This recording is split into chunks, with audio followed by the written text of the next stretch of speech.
வணக்கம் நண்பர்களே. தமிழகத்தினுடைய பாரம்பரியமிக்க ஒரு வழிபாடு அப்படின்னு பார்த்தா அது சாஸ்தாவினுடைய வழிபாடு தான். நிறைய மக்களினுடைய குல தெய்வமாகவும் இந்த சாஸ்தா இருக்கிறார். இந்த சாஸ்தா தான் ஐயனார், ஐயப்பன் அப்படிங்கக்கூடிய பல்வேறு பெயர்கள்ல வழிபடப்படுகிறார். தமிழ்நாட்டுல ஐயனார் அப்படின்னு சொன்னோம்னா கேரளாவில் ஐயப்பன் அப்படிங்கக்கூடிய வழியில வழிபடக்கூடிய ஒரு தெய்வம் தான் இந்த சாஸ்தா. இந்த சாஸ்தாவினுடைய மூல வடிவம் அப்படின்னா அது ஒன்னே ஒண்ணு.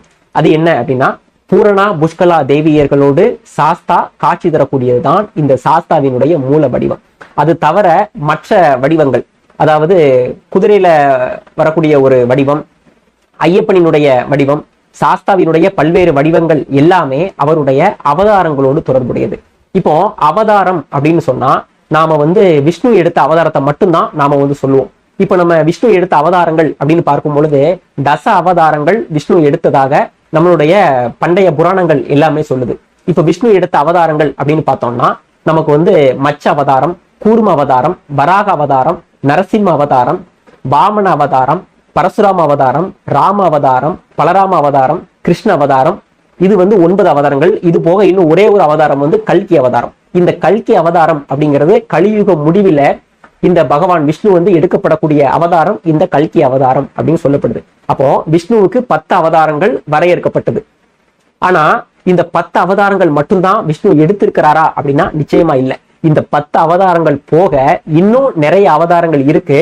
அந்த அவதாரங்கள் இந்த தச அவதாரத்துக்கு உள்ள அடங்கல. இப்ப நம்ம உதாரணமாக அப்படின்னு பார்க்கும் பொழுது கல்வி வளங்களை அளிக்கக்கூடிய ஒரு தெய்வமாக போற்றப்படக்கூடியது ஹயக்ரீவர் அவதாரம். அதாவது மனித உடலமைப்பும் குதிரை முகமும் கொண்டு விஷ்ணு எடுத்த அவதாரம் தான் ஹயக்ரீவர் அவதாரம். அதே போல மோகினி அவதாரம். இப்ப நாம பஸ்மாசுரனுடைய கதை, அதே மாதிரி தேவர்கள் பார்க்கடலை கடைஞ்ச கதையில எல்லாம் விஷ்ணு மோகினி அவதாரம் எடுத்து வந்ததாக ஒரு வரலாறு உண்டு. அப்போ மோகினி அவதாரம் அப்படிங்கிறதும் இந்த தசாவதாரத்துக்கு உள்ள வரல, ஆனால் தனியாக அவதாரம் இருக்கு. இதே போல ஒரு உன்னதமாக மூர்த்தியாக இருக்கக்கூடிய இந்த சாஸ்தாவிற்கும் பல்வேறு விதமான அவதாரங்கள் உண்டு.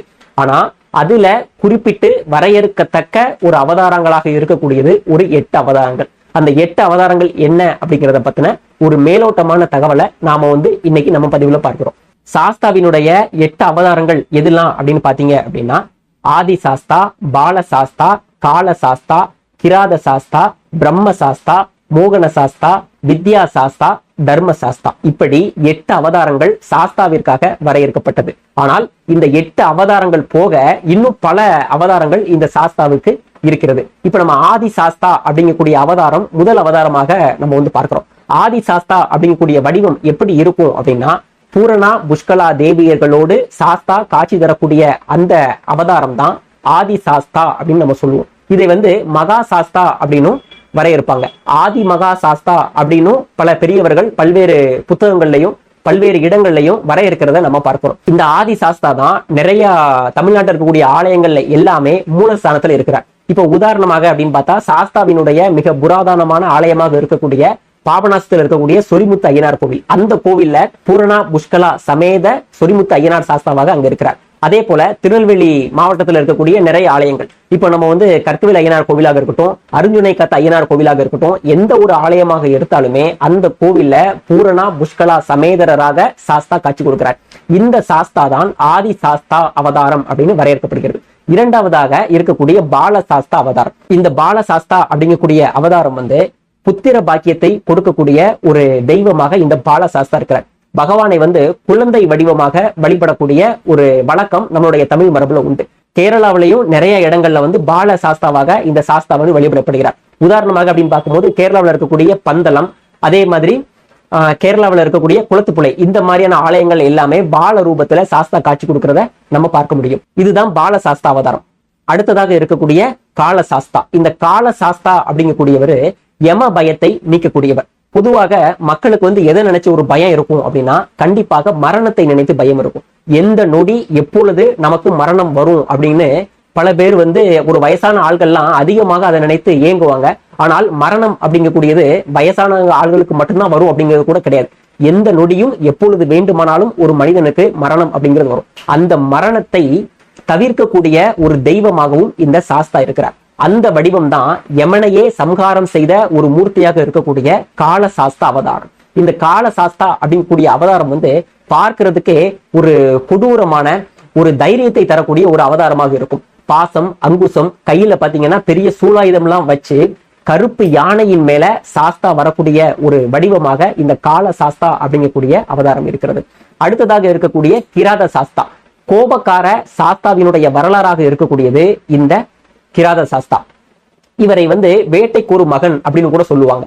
மனிதனுக்கு உள்ள இருக்கக்கூடிய ஆணவம், கண்மம், மாயை, அகங்காரம், கோபம், குரோதம் இது எல்லாத்தையுமே வேட்டையாடக்கூடிய ஒரு தெய்வமாக இந்த கிராத சாஸ்தா இருக்கிறார். இந்த கிராத சாஸ்தாவை வணங்கும் பொழுது நமக்கு பயம் அப்படிங்கக்கூடியதே இருக்காது, தைரியம் கிடைக்கும், மனசுக்குள்ள தேவையில்லாத சஞ்சலங்கள் எதுவுமே வராது அப்படின்னு சொல்லப்படுது.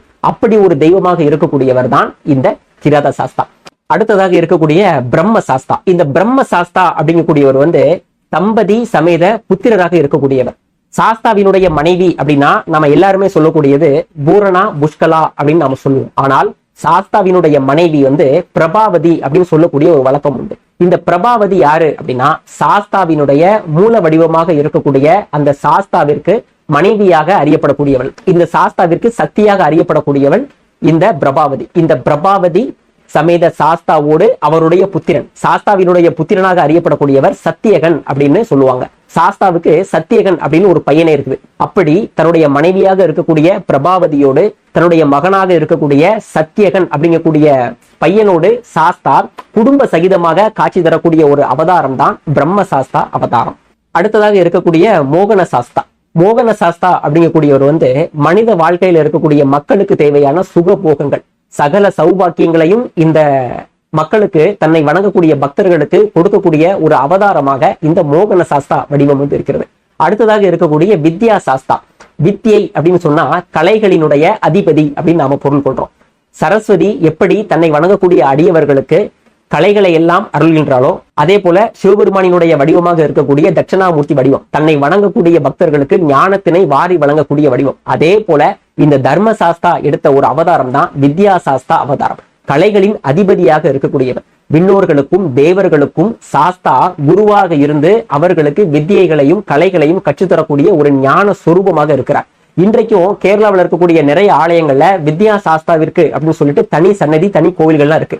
அந்த கோவில் எல்லாம் முதல்ல இந்த பிள்ளைகளை ஸ்கூல்ல கொண்டு போய் சேர்க்கும் பொழுது முதல் முறையாக இந்த ஆலயத்திற்கு சாஸ்தாவை வணங்கிவிட்டு அதற்கு பிறகு அவர்களை பள்ளியில் சேர்க்கக்கூடிய ஒரு வழக்கம் உண்டு. இந்த சாஸ்தாவை வணங்கி நாம ஸ்கூல்ல கொண்டு போயிட்டு பிள்ளைகளை விட்டோம் அப்படின்னா கண்டிப்பாக அந்த குழந்தைகள் எல்லாமே படிப்புல அதிகமான ஒரு அக்கறை கொண்டு நல்ல ஒரு படிக்கும் அப்படின்னு சொல்லப்படுது.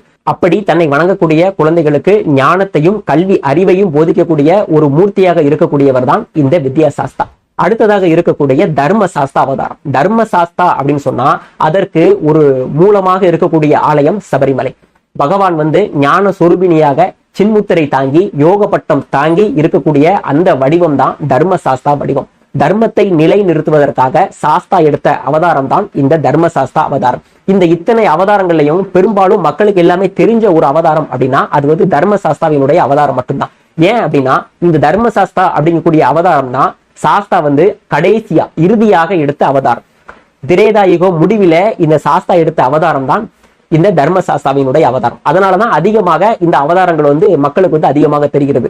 இந்த 8 அவதாரங்களுமே சாஸ்தாவுக்கு மிக விசேஷமாக இருக்கிறது. அப்ப இந்த 8 அவதாரம் மட்டும்தான் சாஸ்தாவுக்கு இருக்கிறதா அப்படின்னா நிச்சயமா இல்ல அப்படின்னு நான் முதலே சொன்னேன். அப்ப இது போக என்னென்ன அவதாரங்கள் இருக்கிறது அப்படின்னா ஏகப்பட்ட அவதாரங்கள் இந்த சாஸ்தாவுக்கு உண்டு. ஏறத்தாழ 54 சாஸ்தா வடிவங்கள் இந்த சாஸ்தாவுக்கு இருப்பதாக சொல்லப்படுது. உதாரணமாக அப்படி நாம பார்த்தோம் அப்படின்னா மந்திர சித்திகளை எல்லாம் நமக்கு கொடுக்கிறதுக்காக மந்திர சாஸ்தா அப்படின்னு ஒரு சாஸ்தாவினுடைய வடிவம் இருக்கிறது. வேதங்களினுடைய நாயகனாக இருப்பதனால அவருக்கு வேத சாஸ்தா அப்படிங்கக்கூடிய ஒரு பெயரும் உண்டு. சிங்க வாகனத்துல ஏறி வரக்கூடிய ஒரு சாஸ்தா, சிங்காரூட சாஸ்தா அப்படிங்கக்கூடிய ஒரு வடிவம் உண்டு. கல்யாண சுரூபராக சாஸ்தா அவதாரம் எடுத்து வந்ததுனால அவருக்கு கல்யாண வரத சாஸ்தா அப்படிங்கக்கூடிய ஒரு பெயர் உண்டு. செல்வ வளங்களை எல்லாம் தன்னை வணங்கக்கூடிய அடியவர்களுக்கு கொடுக்கறதுனால லட்சுமி சாஸ்தா அப்படிங்கக்கூடிய அவதாரமும் இந்த சாஸ்தாவுக்கு உண்டு. இந்த மாதிரி சாஸ்தாவுக்கு நிறைய அவதார வடிவங்கள் நமக்கு உண்டு. ஆனால் குறைந்த அளவிலான அவருடைய வரலாறு மட்டும்தான் நமக்கு எல்லாருக்குமே தெரிஞ்சிருக்கு. தொடர்ந்து பல்வேறு விதமான தகவல்களை நாம் பார்க்கலாம். நன்றி.